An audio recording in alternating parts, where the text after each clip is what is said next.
Does a privacy law from the 1990s still offer the protection we need in the age of Google and social media? I'm Tonya Hall for ZDNet and Tech Republic, and joining me is Dr. Jennifer E. Miller, Assistant Professor at Yale University School of Medicine and founding President of Bioethics International. Welcome, Dr. Miller.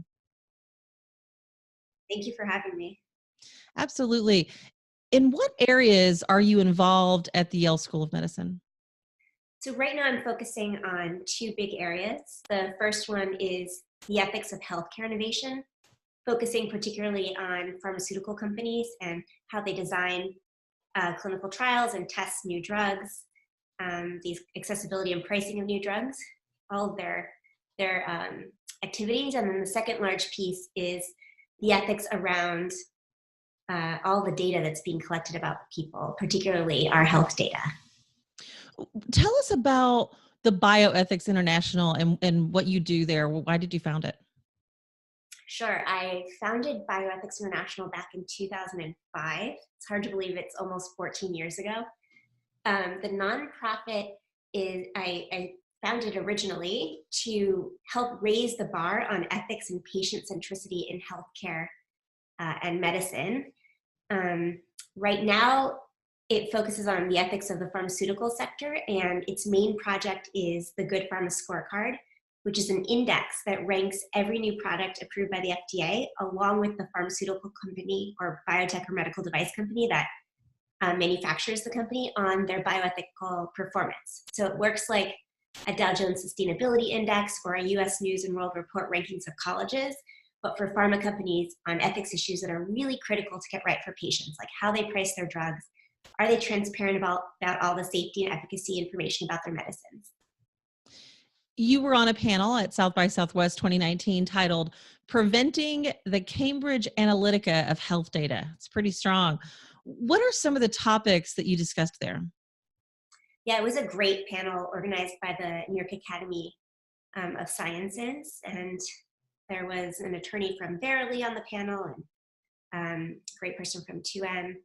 The panel talked about, first, landscaping the types of health data that are out there on the web and other places about people.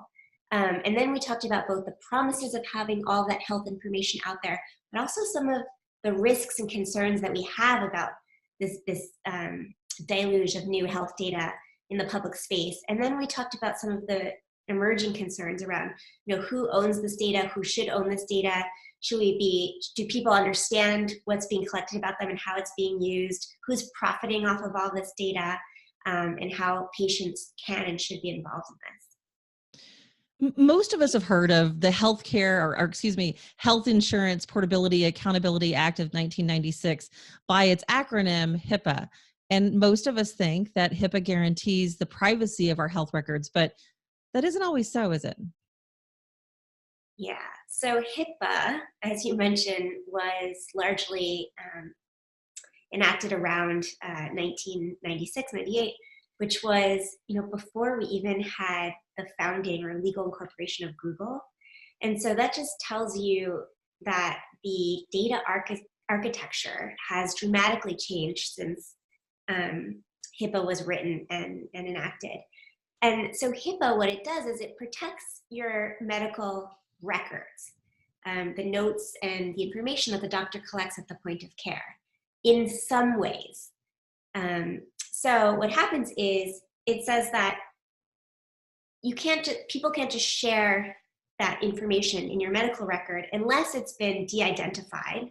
So a strict of 18 particular identifying pieces of information.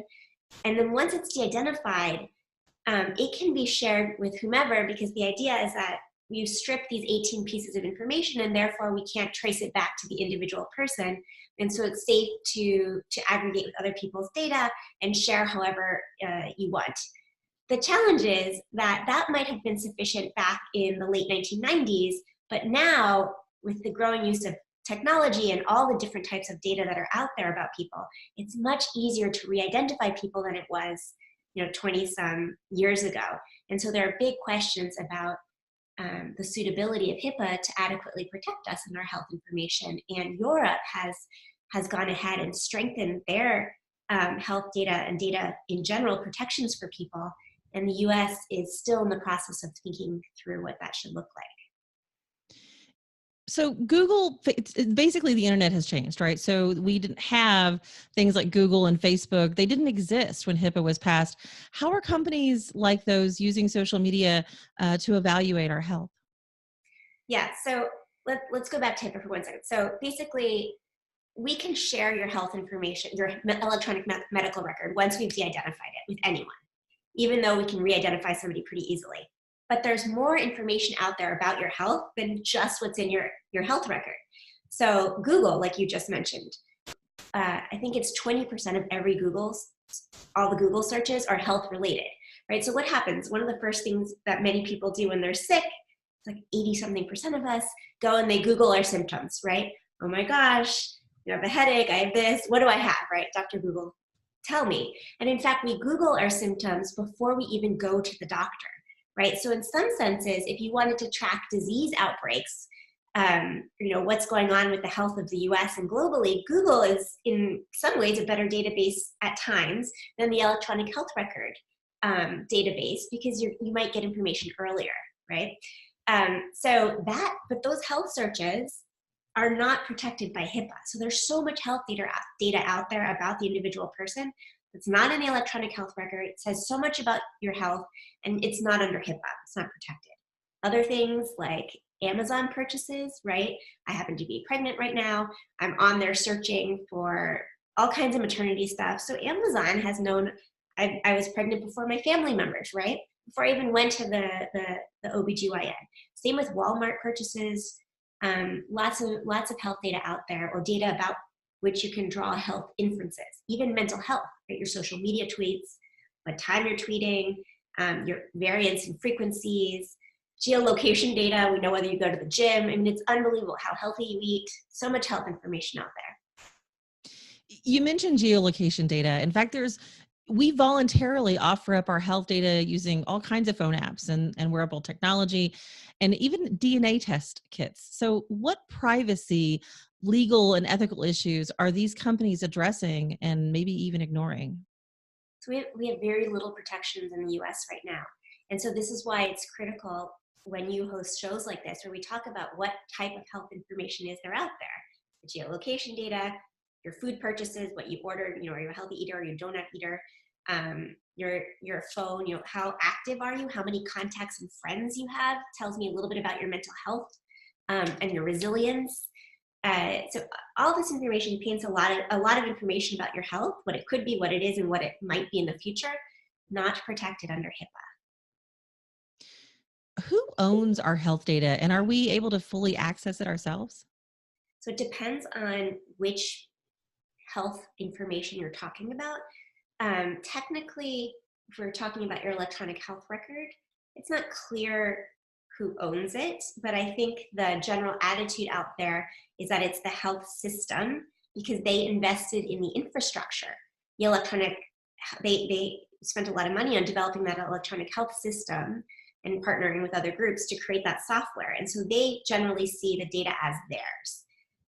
It's not clear whether right now it's generally the health system. So the doctor, the hospital, the clinician who has the largest claim on that data. Possibly also the software system that provided the EHR to the hospital,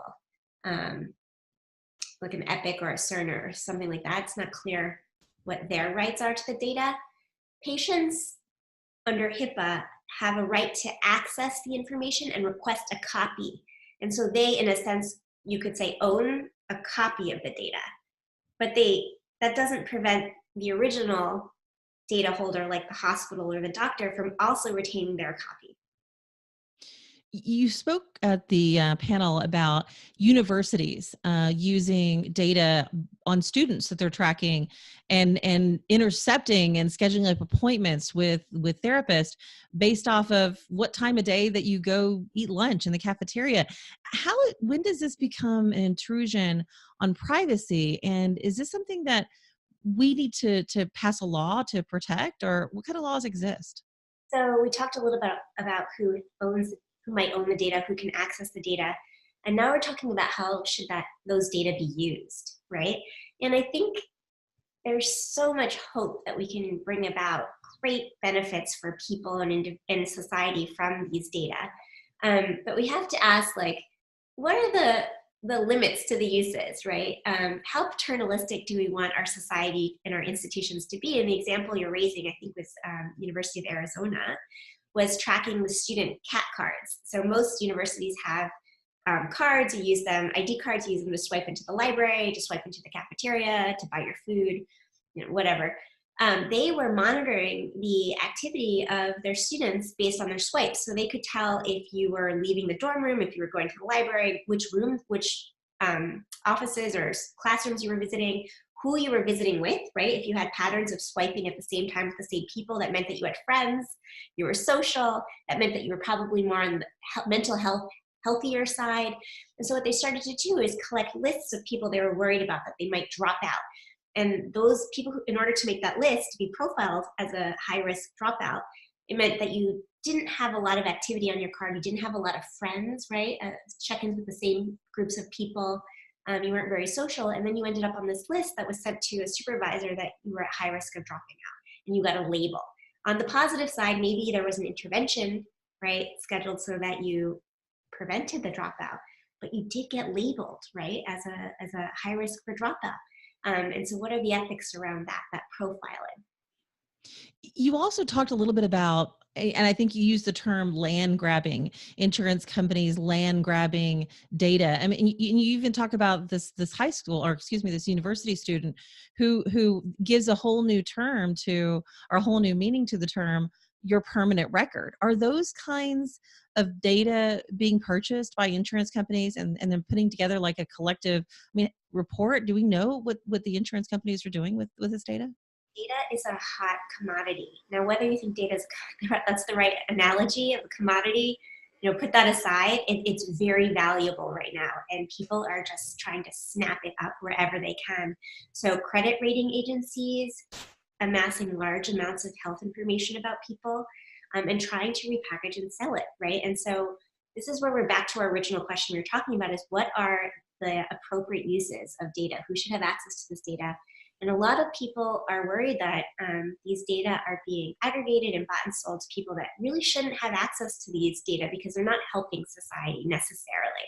So we're worried that these data could fall into the hands of life insurance companies and then will be denied life insurance or charged higher premiums.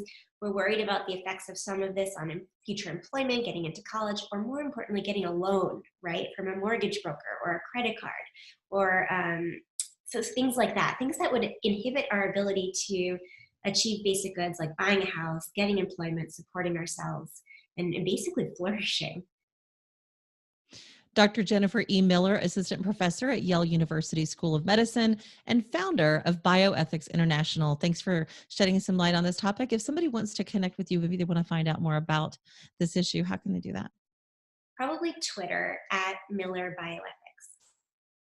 Thanks again. And if you guys want to find more of my interviews, you can do that right here on ZDNet or Tech Republic, or go to my website, tonyahall.net. I've got links to all my social sites. Thanks for watching.